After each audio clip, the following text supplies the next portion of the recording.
I have chosen for you this month a book that I think is exciting, entertaining and funny, from a series that you may have heard of, even if you've never read the books. The book is Mort by Terry Pratchett. It is a fantasy novel from the famous Discworld series. For those who don't know, Discworld is a world not unlike our own, except that the world is flat, and it has magic as integral as gravity is to us. There are wizards and dwarves and witches, but the stories are fundamentally about people being people. In this particular book, we have Mort. Like in many fantasy novels, he is a young lad who is looking for meaning in his life. In other words, an apprenticeship. But he is unsure what he wants to do. He goes to his local job fair, where arrives the character of Death. Death is a tall, hooded skeleton with a scythe, and a fire-breathing horse named Binky, whose job is to collect souls and move them on to the next realm. However, after performing his duties for thousands of years, Death feels that he is missing out on things.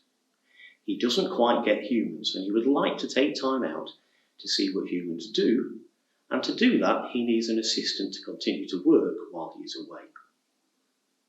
Mort's first assignment goes wrong, and he makes a bad decision.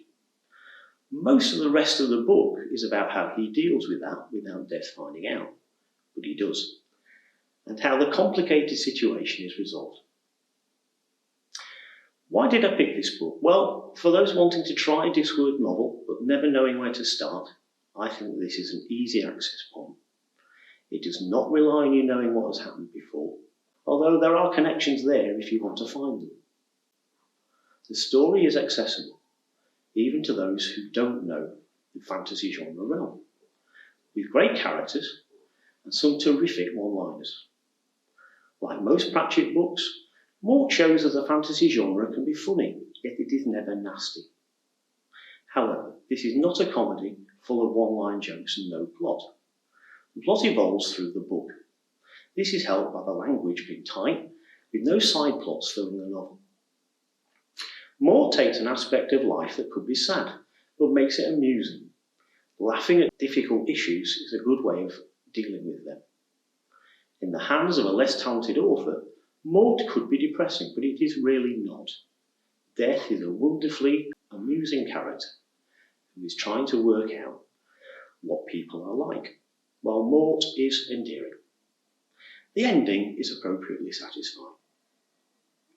So, set in an imaginative world with charming characters and witty humour with a plot, Mort is a fantasy that I think you will enjoy and remember. It is a book that you can read and reread and find out more every time.